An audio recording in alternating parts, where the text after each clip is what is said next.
Pak Elon Musk, selamat datang di Indonesia. Selamat datang dan selamat berusaha. Jangan lupa bayar pajaknya. Yang saya tahu kontraksi itu kalau ibu-ibu kebidan, ibu hamil udah kontraksi. Oh, cukai justru naik. Ini pajak yang turun. Cukai itu naik walaupun naiknya nggak banyak, tipis.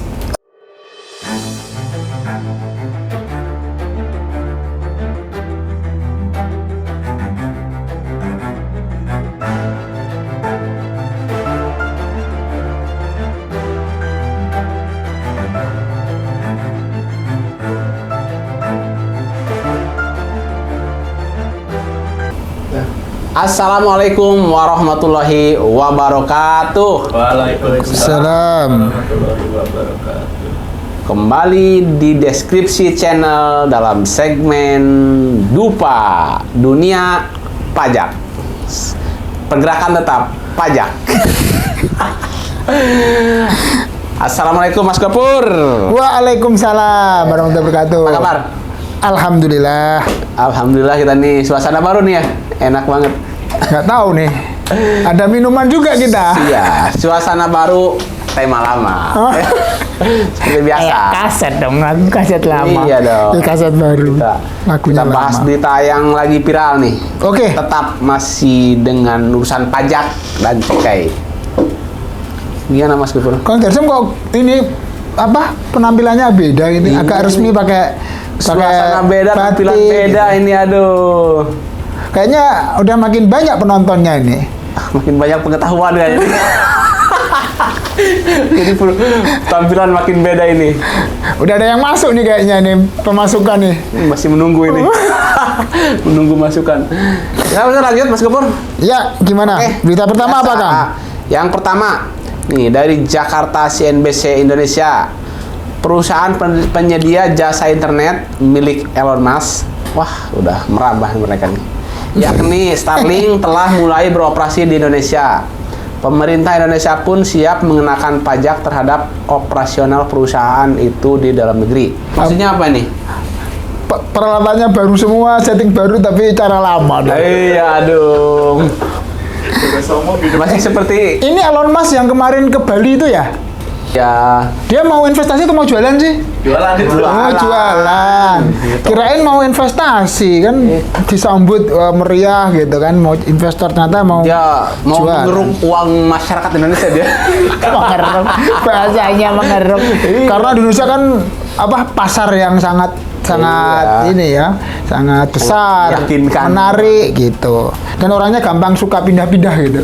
Iya. Coba-coba gitu. Jadi jualan Starlink. Nah, jadi ini Kang, kalau di berita ini Elon Musk jualan Starlink di RI, kantor pajak siap tagih setoran. Nah, ya saya kira hal yang wajar lah. Jadi yang jadi ini apa? Elon Musk nanti kira-kira mungkin di pikirannya pajaknya besar apa enggak itu ya? Iya. Ini ya harus, kalau pajaknya ngambil terlalu besar, pemerintah nanti dia menjualnya mahal ke masyarakat, masyarakat juga nanti yang kena imbasnya. Starlink ini apa sih Kang? Starlink itu Starlink ya, ini ya Starlink. Starbucks keliling. Aisu. Kayak ini internet ya? Internet. Jadi dia kalau beroperasi nanti yang akan tersaingi apa tuh? Kalau yang udah ada? IndiHome Business. Oh, IndiHome Business yang kayak gitu mereka. Nanti jangan-jangan Kadarsim langganannya beralih jadi langganannya Starlink nanti. Kalau sekarang berlangganan itu biasanya tergantung mana yang jaringannya bagus dan harganya murah. Pastinya itu yang dicari. Nanti jadi jualannya mereka murah, nggak nyari untung, yang penting nyari pasar dulu nih. Pasar dulu. Tapi yang jelas nanti ketika memang sudah beroperasi ya harus mengikuti peraturan di Indonesia ya. Kalau memang ada pajak yang harus dipotong, dipungut, dibayar, ya harus dilakukan. Nah, kalau ini kan sebenarnya aturan pajaknya sudah ada, baik PPh maupun PPN ya. Kalau PPN-nya biasanya menggunakan skema yang selama ini sudah ada untuk Google, untuk Netflix ya, yang namanya PMSE ya, perdagangan melalui sistem elektronik gitu.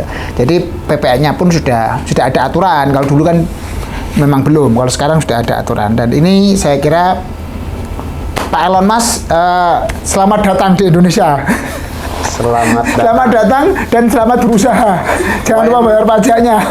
Pokoknya yang penting jangan sampai masyarakat Indonesia jadi terbebani. Bani apa? Kan murah. Dengan biaya-biaya yang terlalu mahal gitu kan. Oke, itu Kang. Jadi ke Indonesia mau jualan Starlink tadi. Jualan internet. Internet Starlink. Mudah-mudahan kalau sudah nanti tertarik berinvestasi lah di Indonesia gitu ya. Oke. Itu dia tadi ya teman-teman. Starlink yang belum tahu nanti silahkan tanya di komentar. Kayak berikutnya. Yang berikutnya Mas Gopur. BKF jamin insentif pajak berlimpah buat IKN. Gak bikin tekor negara. Modus. Kenapa? Ada nggak setuju IKN? Kita sesuaikan nih. Jakarta, CNBC Indonesia.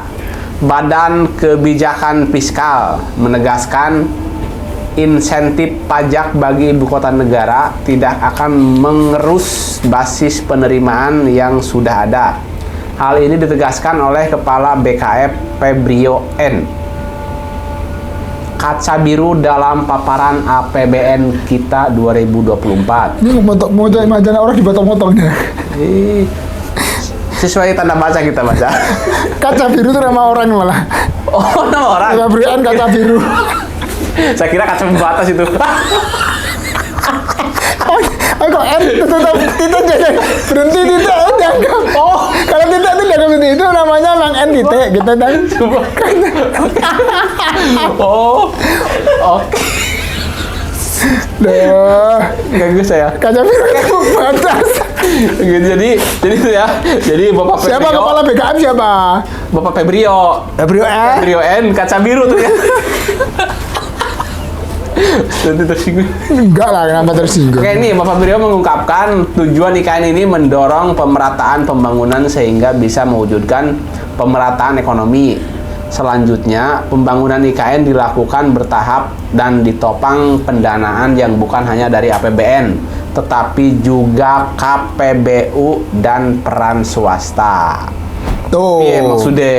Jadi kan memang di pembangunan IKN itu ada insentif. Jadi pajak. Jadi maksudnya ada pajak-pajak yang harusnya dipotong tapi harusnya dipotong tapi karena dapat insentif tidak dipotong gitu. Ini menurut kepala BKF ya Pak Febrio ini tidak akan menggerus basis karena memang di IKN itu nanti yang ada fasilitas pajak atau insentif pajak itu hanya untuk PPh pasal 21. Jadi pekerja-pekerja yang bekerja di sana, kemudian yang sedang mengerjakan proyek di sana nanti pajak PPh 21-nya nggak akan dipotong, nggak dapat fasilitas itu gitu. Gratis pajak berarti ya? Ya, bahasa mudanya inilah pajaknya nggak ada. Kita migrasi ke IKN. Anda aja silakan. Aduh, meyakinkan nggak di IKN nanti memberi penghidupan yang lebih layak? Layak lah. Itu dia tadi ya. Ya, selanjutnya Kang. Selanjutnya Jakarta Kompas. Apa beritanya? Kinerja APBN dompet negara seret. Waduh, dompet negara seret gimana ini? Penerimaan pajak masih terkontraksi sampai akhir April. sampai April malah sampai akhir. Nggak apa-apa, ada improvisasi dikit. Kontraksi itu apa sih kontraksi itu kan? Saya tahu yang saya tahu kontraksi itu kalau kayak ibu-ibu yang mau melahirkan ada istilah kontraksi itu. Bener nggak sih? Kan itu pikirannya pasti. Cuma istilah di situ yang saya dengar, untuk yang lainnya belum. Makanya tadi nanti tolong dijelaskan dah. Yang saya tahu kontraksi itu kalau ibu-ibu kebidan, ibu hamil udah kontraksi. Oke, ini Mas Pur. Ya, gimana itu penerimaan negara gimana kok dompetnya seret nih? Iya nih, makanya nih. Kinerja penerimaan pajak selama 4 bulan pertama tahun ini masih terkontraksi. Aduh, kontraksi.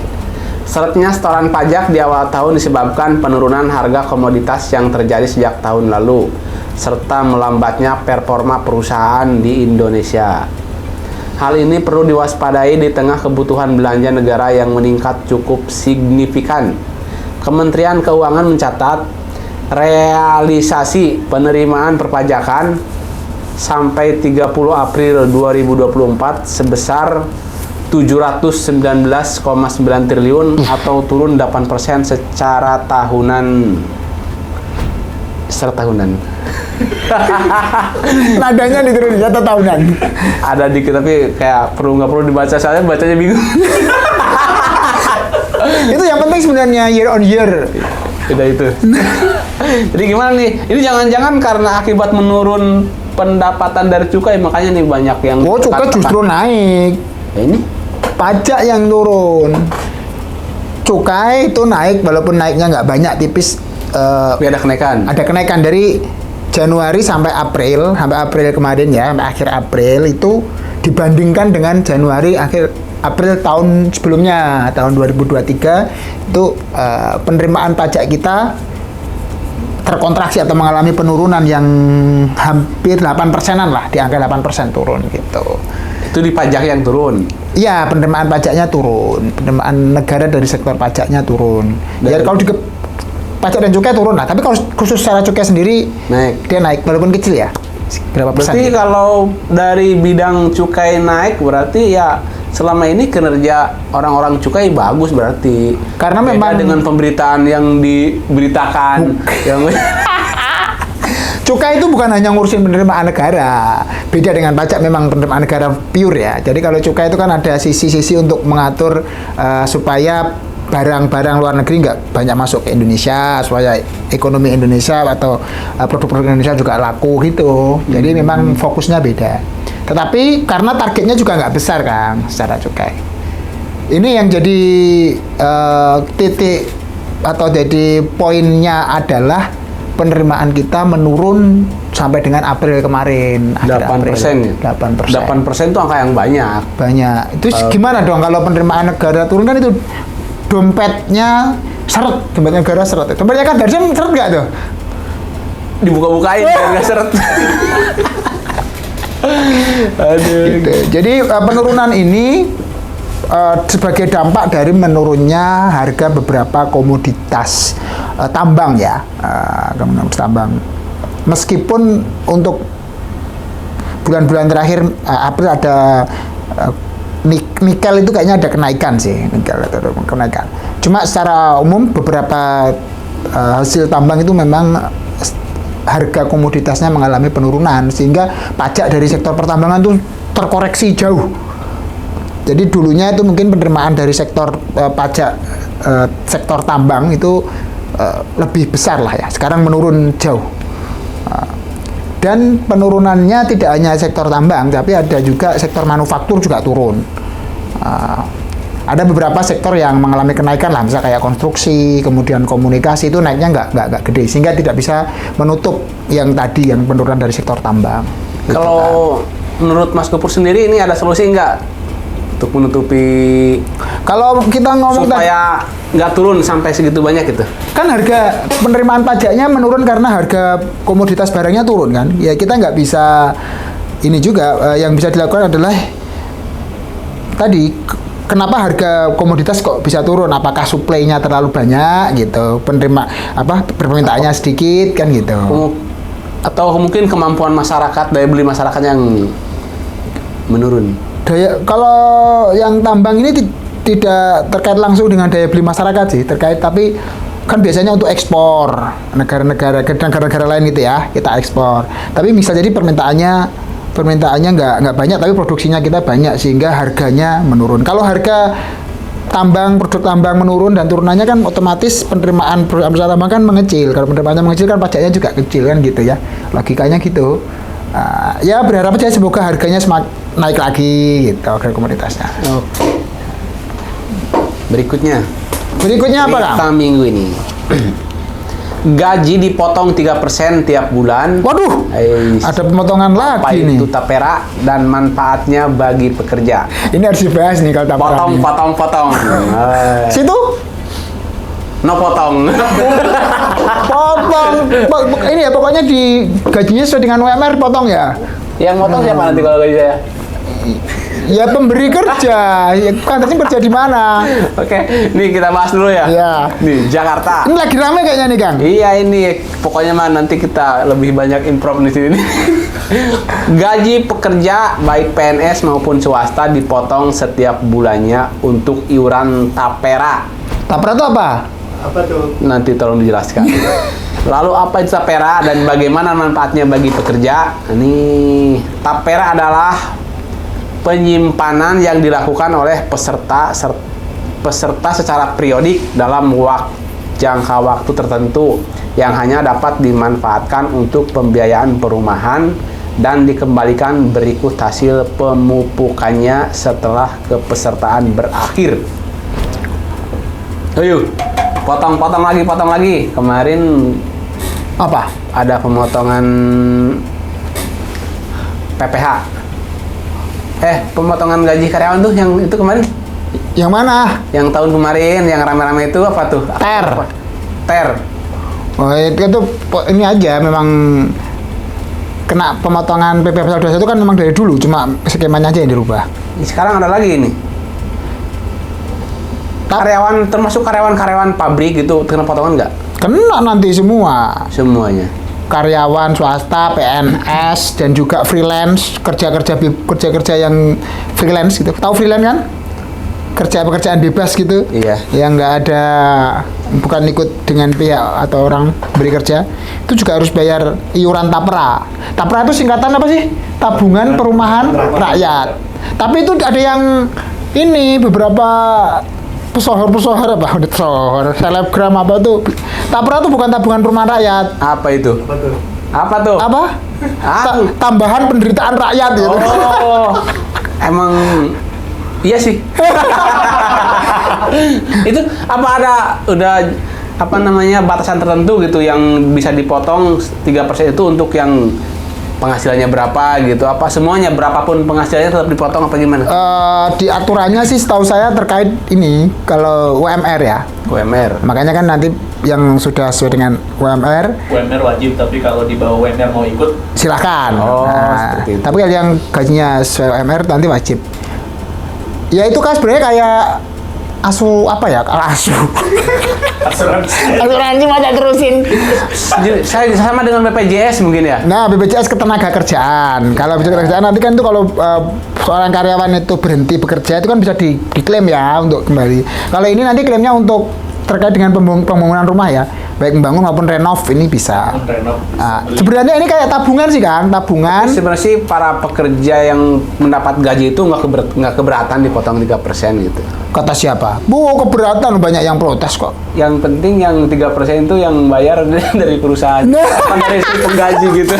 Itu 3%, yang 2,5% dari gaji, Dari gaji. yang 0,5% ditanggung oleh pemberi kerja atau tempat dia pekerjaan itu. Enggak sebaliknya gitu. Kalau dibalik gitu, yang 0,5% dari penerima gaji, 2,5% dari si pemberi kerja, mereka semua akan senang malah dengan. Ya pemberi kerja, para pengusaha disuruh bayar 0,5% aja protes, nolak semua. Gimana suruh bayar 2,5%? Itu kan kayak Nah, ini para pengusaha nih ingin kaya sendiri mereka. itu pengusaha kan nggak semuanya kaya Kang. Banyak itu nambahin beban pengusaha lagi. Bukan bela pengusaha ya, cuma memang itu nambahin beban. Saya bela rakyat tuh. Jadi semuanya setuju. Saya setuju yang 2% perusahaan yang bayar, yang 0,5% penerima gaji yang bayar. Itu di aturannya sudah keluar. Situ dibilang malah Ayo demo yuk. Peraturannya kita rubah. itu nanti itu kan yang terima manfaatnya nanti ini karyawan kayak nabung gitu. Masa yang nabung pengusaha yang terima? Itu dia. Jadi kan penerima manfaat nanti kan yang nabung. Jadi kalau yang 2,5% dari perusahaan, 0,5% dari si penerima gaji, jadi kan itu manfaatnya nanti berlipat-lipat, jadi manfaat banget. Judi dong. Jadi memang saya kira kalau ini ya bukan menolak tanpa argumen, tanpa alasan, bukan. Kondisi kita pada saat ini kan memang berat lah, kondisi ekonomi berat. Banyak juga untuk nyari pekerjaan aja susah kan. Kemarin ada berita berapa 9 juta Gen Z menganggur ya. Apa 10 juta malah. 10 juta. Itu kan berarti mencari pekerjaan kan susah. Artinya tidak banyak pengusaha yang buka lowongan kerja karena memang kondisi perekonomian juga belum membaik-baik banget gitu ya. Semenjak adanya Covid, kemudian ada ini sampai sekarang. Sehingga ketika harus ada misal ada iuran lagi ya meskipun itu tabungan kayak dipaksa nabung lah bahasanya ya, meskipun dipaksa nabung nanti akan didapat. Tapi kan waktunya mungkin yang belum pas gitu. Nanti kasihan juga pengusahanya walaupun dapat porsi 0,5%, apalagi teman-teman yang bekerja dipotong 2,5%. Bayangin kalau gajinya 5 juta, dipotong 2,5% itu berapa itu? Berapa Mas Bro? 125.000 Per bulan. per bulan. Gitu. BPJS. Belum dipotong BPJS. Belum untuk ini, belum dipotong PPH dasar. PPH, belum dipotong angsuran utang.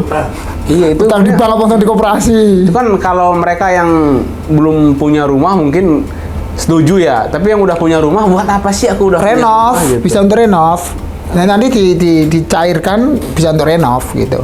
Cuma ya itu tadi kan masalah Ada waktunya. batas waktu pencairan, boleh misalkan kayak seperti BPJS kan kapan? Nah, itu makanya itulah yang jangan kan kok ngomong kapan pencairan. Ini ngomong iurannya dulu aja udah Iya. kontra banyak yang kontra, yang kayaknya yang pro